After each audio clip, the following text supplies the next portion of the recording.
സഹോദരങ്ങളെ, നിങ്ങള് ഒന്ന് മുമ്പോട്ട് നോക്കിയേ. കോടാനുകോടി വരുന്ന മരങ്ങളുടെ ഇലകൾ, പൂവുകൾ, പച്ചയും ചുവന്നതും ഉണങ്ങിയതും, ഇത് എത്ര എണ്ണം ഉണ്ടാവും? എത്ര എണ്ണം ഉണ്ടാവും? ഈ ഇലകളുടെ എണ്ണം, ഈ മരങ്ങളുടെ എണ്ണം, പൂവുകളുടെ എണ്ണം. ആ മുമ്പ് കാണുന്ന മരം കണ്ടില്ലേ? നല്ല പൂത്ത് നിൽക്കുന്ന മരം. അതിലെത്ര ഇലയുണ്ടാവും? നല്ലൊരു മാനമുണ്ട് അവിടെ. നമുക്ക് പറയാൻ കഴിയില്ലല്ലോ. പക്ഷെ അള്ളാഹുവിന്റെ ഇൽമിന്റെ പ്രത്യേകത എന്താ അറിയോ? അള്ളാഹു റബ്ബുൽ ഇസ്സത്തിന്റെ ഇൽമ് കാമിലാണ്. ഇത് എത്ര മരമുണ്ട്, എത്ര ചെടികളുണ്ട്, എത്ര ഇലയുണ്ട്, എത്ര ഉണങ്ങിയിട്ടുണ്ട്, എത്ര എണ്ണം വീഴാൻ പോകുന്നുണ്ട്, എല്ലാം അറിയുന്നു. ഇപ്പൊ ഇന്ന് കിളിർത്ത ഇലകൾ എത്രയുണ്ട്, ഇപ്പൊ നാളെ എന്തെല്ലാം മുളക്കാൻ പോകുന്നുണ്ട്. അല്ലാഹു യഅലം വഅൻതും ലാ തഅലമൂൻ.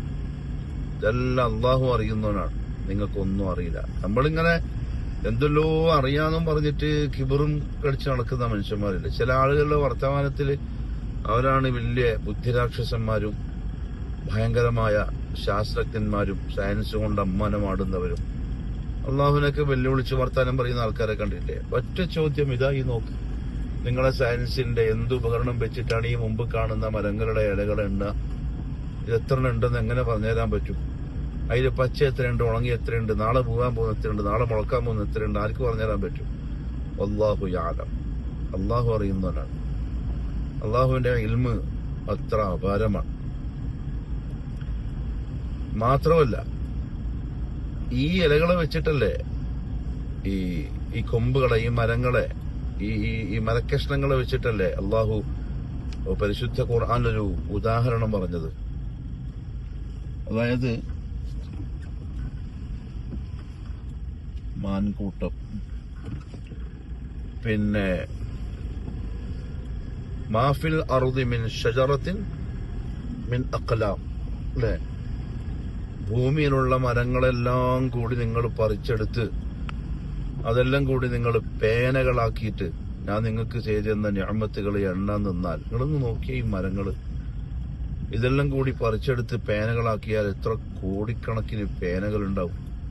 അത്രയും പേനകളും പിന്നെ സബഅതു അബ്ഹുരിൻ, 7 സമുദ്രം, അതായത് അത്ര വിശാലമായ സമുദ്രത്തിലെ വെള്ളം മഷിയാക്കി നിങ്ങൾ എഴുതിയാൽ മാ നഫിദത് കലിമാതുല്ലാഹ്. എത്ര കൃത്യമായ വാക്കാ നോക്കി. എന്തൊരു വെല്ലുവിളിയുടെ വാക്കും കൂടിയല്ലേ. കാണുന്ന മരങ്ങളെ കൊണ്ട് പേനകൾ ഉണ്ടാക്കി കടലിലുള്ള വെള്ളമെടുത്ത് മഷി ഉണ്ടാക്കിയിട്ട് എഴുതിക്കോ. നിങ്ങൾ എന്തൊക്കെ അനുഭവിക്കുന്നുണ്ടെന്നുള്ളത് അത് തീർക്കാൻ പറ്റൂല. അത്രത്തോളം നിഅമത്തുകൾ ഓരോ വ്യക്തികൾക്കും വ്യത്യസ്തമായിരിക്കും. അവരവർക്ക് അല്ലാഹു തന്ന നിഅമത്തുകൾ അറിയാം. അപ്പൊ ആ റബ്ബിനെ മറന്നിട്ട് കളിക്കുന്ന കളി ശരിയല്ല, സത്യത്തിൽ നല്ലതല്ല. കാരണം നമ്മളൊന്നും അറിയാത്തവരാണ്. നമ്മൾ ഈ കാണുന്ന അതിവിശാലമായ പ്രപഞ്ചത്തിന്റെ ഒരു കീടം മാത്രമാണ്. വെല്ലുവിളിക്കാൻ മാത്രം നമ്മൾ ആയിട്ടില്ല. അല്ലാഹു ഗാലിബുൻ അലാ അംരി. അള്ളാഹു മാത്രമേ ജയിക്കുള്ളൂ. അവനെ അതിജയിക്കാൻ ഭൂമിയിൽ ആരും വളർന്നിട്ടില്ല. ഭൂമിയിലെന്നല്ല, ഈ മഹാപ്രപഞ്ചത്തിൽ ആരും ആയിട്ടില്ല. അപ്പൊ മടിക്കേരിയിലേക്കുള്ള യാത്രയിൽ തോൽപ്പെട്ടി കാട്ടിലൂടെ ഇങ്ങനെ പോകുമ്പോൾ പെട്ടെന്ന് മനസ്സിൽ തോന്നിയതാണ്.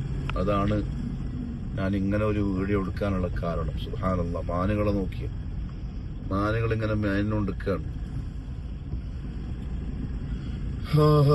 ഇന്ന ഫീ ഖൽഖിസ് സമാവാതി വൽ അർദ്, ആകാശഭൂമികളുടെ സൃഷ്ടിപ്പിൽ തീർച്ചയായിട്ടും അല്ലാഹുവിനെ അറിയാനുള്ള ദൃഷ്ടാന്തങ്ങളുണ്ട്. ഇതെല്ലാം കണ്ടിട്ടും ഇതിന്റെ ബാക്കിലുള്ള സംവിധായകനെ തിരിച്ചറിയാൻ സാധിക്കാത്ത ഒരാള് യഥാർത്ഥത്തിൽ ഫീ ഖുലൂബിഹിം മറദുൻ ഫസാദഹുമുല്ലാഹു മറദൻ വലഹും അദാബുൻ അലീം.